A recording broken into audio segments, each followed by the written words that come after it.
Assalomu alaykum, hurmatli talabalar.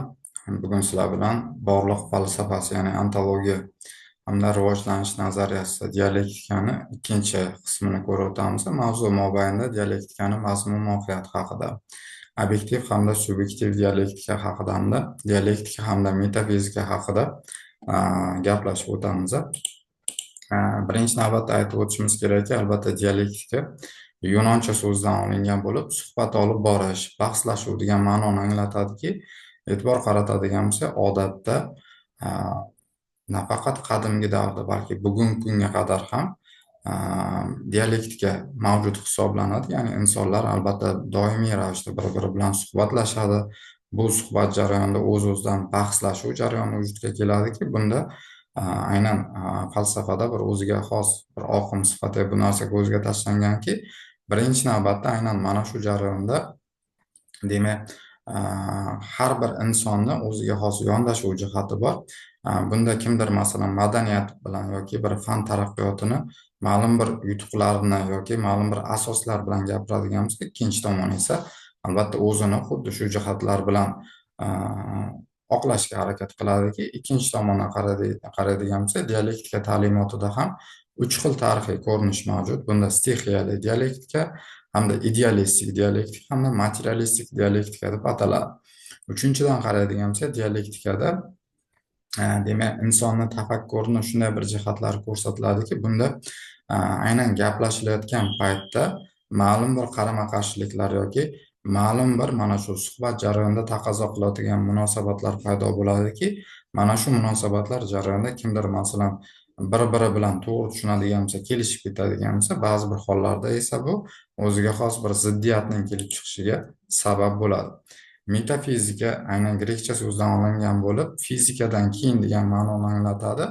Bilamizki, aynan mana shu Arastoni metafizika asarini ham yozgan paytda Ibn Sino birinchi marotaba uni o'qigan paytda hech narsani tushunmaganligini aytib o'tadi. Chunki buni bilish uchun albatta birinchi navbatda fizikadan xabardor bo'lish kerakki, aynan Farabiy bilamizki, aynan Arastu metafizikasi sharh yozgandan keyin Ibn Sino albatta o'sha kitobni o'qib, bu kitob haqida ma'lumotga ega bo'lganligi haqida, demak, ya'ni endi tushunganligi haqida aytib o'tadi. Shu jihatdan oladigan bo'lsa, albatta fizika dan keyingi jarayon bu metafizika hisoblanadiki, bunda Spinoza, Leibniz, Kallini kabi olimlar shug'ullangan hisoblanadi. Dogmatizm esa grekcha so'zdan olingan bo'lib, bu qotib qolganlik degan ma'noni anglatadi. Bu shunday bir tushunchaki, ma'lum bir jarayonlar haqida gapirilayotgan paytda demak, o'ziga xos bir to'siq paydo bo'ladiki, bunda narsa va hodisalar o'rtasidagi o'zaro aloqadorlik yoki bog'liqlik umuman yo'qolib qoladi. Bu esa fanda dogmatizm deyiladiki, ayrim bir suhbatlar jarayonida ham xuddi bir shunday holat bo'lishi mumkinki, ya'ni siz uni uzoqlashga o'zi asos topa olmay qolasiz. Sofistika esa grekchadan olingan bo'lib, ustamonlik bilan bahslashuv deyiladiki, bunday bir jarayonda masalan ayrim insonlar borki, odatda masalan advokatlarda bu narsani ko'rishimiz mumkin. Har qanday jarayonda har qanaqa uslublarni ko'rsatib kerak, soxta dalillar ko'rsatgan holda ham o'zini haqligini ko'rsatishga harakat qiladiki, bu narsa fanda demak sofistika deb ataladi. Keyingi jarayonimiz esa eklektika deb nomlanadi. Ya'ni eklektika so'zini ma'nosi bu tanlayman degani. Bu biz bir jarayon haqida gapirayotgan paytimizda uni biz uchun muhim yoki muhim bo'lmagan jihatlarini ajratib olgan holda undan o'zimizga kerakli jihatlarini tanlab olamizki, odatda masalan kundalik hayotimizda ham ma'lum bir narsalar tanlayotgan paytimiz, masalan mashina, uy yoki bir boshqa narsani tanlayotgan paytimizda o'zimizni ehtiyojimizdan kelib chiqqan holda uni ma'lum bir jihatlariga, masalan shu yoqilg'i, sarf yoki boshqa narsalarga qaragan holda tanlaymizki, fanda bu eklektika deb nomlanadi. Hamda keyingi ta'limotimiz bu sinergetika deb nomlanadi. Sinergetika so'zi yunoncha so'zdan olingan bo'lib, hamkorlik, hamjihatlik degan ma'noni anglatadi. Bunda ma'lum bir masala yuzasidan demak, o'ziga xos jihatdan bo'lgan barcha narsalarni uzviy yondashuvi. Oddiy oladigan bo'lsa, masalan tabiiy yoki ijtimoiy-iqtisodiy jarayonlardagi ma'lum bir mavzuga qarashli bo'lgan masala yuzasidan barcha fanlar sohasida yoki barcha fikrlar doirasida hamkorlik qilishga, ya'ni o'shani qaysi jihatdan haqiqatda demak ustuvor va zarur ekanligini ko'rsatish uchun boshqa fanlarga murojaat etish jarayoni hisoblanadi. Ayniyat tushunchasi ma'lum bir narsalar yuzasidan yoki o'sha hodisalar yuzasidan ayniylik, ya'ni o'xshash jihatlarni ifodalashda ishlatiladi. Masalan, oddiy oladigan bo'lsak, daraxtning shoxida ikkita barg turgan bo'lsa, ularni qaysidir ma'noda ko'rinishi bir xil, aynan ko'rinadigan bo'lsa ham, lekin ularni bir-biridan farq qiladigan jihati bor. Yoki inson barmog'iga qaraydigan bo'lsak, barmog'ini izi ham dunyoda bilamizki, necha milliard odam bo'lsa ham, lekin barchasini bir-biridan farq qiladigan jihatlar mavjud bo'ladi. Qarama-qarshilik esa narsa va hodisalarni demak ko'rsatilayotgan paytda bir-birini inkor etadigan jihatlariga qarash, ya'ni qaysi jihati boshqa o'xshash bo'lgan jihatni rad etishi, nima narsaga to'g'ri kelmaslik jarayoni bu albatta qarama-qarshilik deb izohlanadi. Odatda bu qarama-qarshiliklarga e'tibor qaratayotgan paytimizda Gegel mana shu qarama-qarshiliklarni ma'lum bir xususiyatlarni ko'rsatgan holda, ularni ayniylik hamda farqlarni ko'rsatib o'tgan holda uni ifodalashga demak izoh berib o'tgan. Bunda kurashning turli xil yo'nalishlari bor. Birinchidan buni foydali jihatlari ko'rsatilsa, ikkinchi tomondan esa mana shu jihatlarni qarama-qarshi jihatlar yoki ba'zi bir jarayonlarda esa g'olib bo'luvchi jarayondagi yoki yutqazgan tarafdagi mana shuni demak ta'sir etuvchi omillarga alohida e'tibor qaratiladiki, bunda ma'lum bir aloqada kurash usullariga ham to'xtalinadi. Bunga ko'maklashish yoki hamkorlik, ba'zida esa neytralitet hamda mutualizmga bog'lanadi bu. Chunki har bitta jihatni qarama-qarshiligini ko'rsatayotgan paytimizda nima jihatdan bu narsa qarama-qarshiligini ko'rsatib o'tish demak falsafada muhim omillardan hisoblanadi. Ziddiyatlarni ko'rsatayotgan paytimizda albatta birinchidan uni paydo bo'lishiga ko'ra zaruriy hamda tasodifiy ziddiyatlar bo'ladiki, bunda zaruriyda ichki sabablar bilan ko'rsatilsa, tasodifiy esa tashqi sabablar bilan ko'rsatiladi. Tizimdagi o'rniga ko'ra esa uni ham ichki hamda tashqiga ko'rsatishimiz mumkin. Ya'ni ma'lum bir tizimdagi ichki ziddiyatlarning asoslari ko'rsatilsa, ba'zida esa uni tashqi jihatdan sabablar ko'rsatib o'tishimiz mumkin bo'ladi.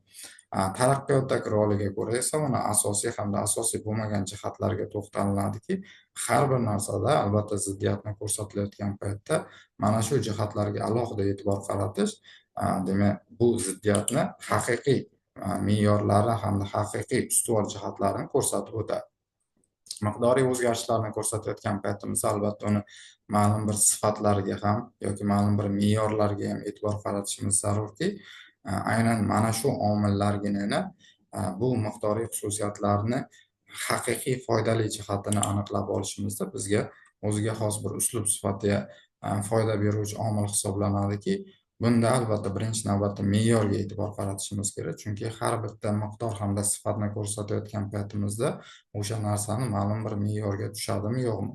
Yoki xossalariga e'tibor qaratganimizda bu narsada mavjud bo'lgan bir xususiyat yoki xossa, ikkinchisidan mavjud yoki yo'qligi. Uchinchidan miqdor jihatdan oladigan bo'lsa, qaysi jihatdan o'sha miqdoriy jihatdan qaysi bir ustunligiga e'tibor qaratsa, to'rtinchidan sifatga e'tibor qaratishimiz eng muhim omillardan hisoblanadiki, chunki aynan mana shu narsani ma'lum bir sifati o'sha narsadagi yoki o'sha qarama-qarshi bo'lgan narsadagi ma'lum bir sifat bilan tenglasha oladimi yoki qaysi bir jihatdan ikkinchisidan ustunligini ko'rsatish ham muhim omil hisoblanadi.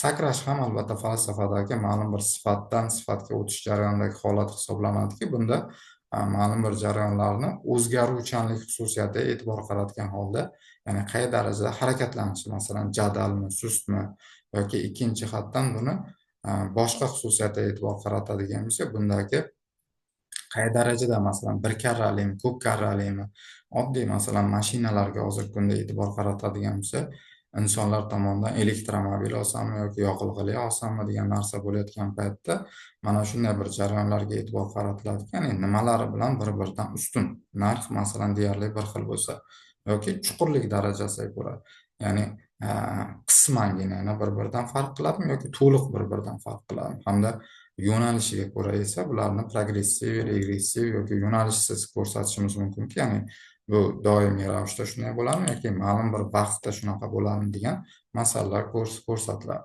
Inkorni inkor etish qonuniyatimiz ham eng muhim yana bitta qonuniyatlardan hisoblanadiki, chunki ma'lum bir davrda biz inkor etgan narsa hozirgi davrda ijobiy hisoblanishi mumkin, yoki aksincha ma'lum bir davrdagi ijobiy hisoblangan narsa hozirgi davrga kelib o'zini o'sha ijobiylik xususiyatini yo'qotgan hisoblanishi mumkinki, aynan bugungi kunda masalan e'tibor qaratadigan bo'lsak, ba'zi bir narsalarda insonlar tomonidan voz kechilayotgani xuddi shu misolga keltirishimiz mumkin bo'ladi. Oddiy oladigan bo'lsak, insonlar tomonidan masalan hozirgi davrda siyohdan foydalanishni o'rniga masalan sharikli ruchkalardan foydalanish yoki o'zi asta-sekinlik bilan masalan sharikli ruchkalardan ham voz kechgan holda elektron platformalarda, ya'ni qog'ozsiz texnologiyalarga o'tish jarayoni ham inkorni inkor etish qonuniga misol sifatida ko'rsatishimiz mumkin bo'ladiki, albatta bu narsalarning barchasi yangi davrga o'tish jarayoni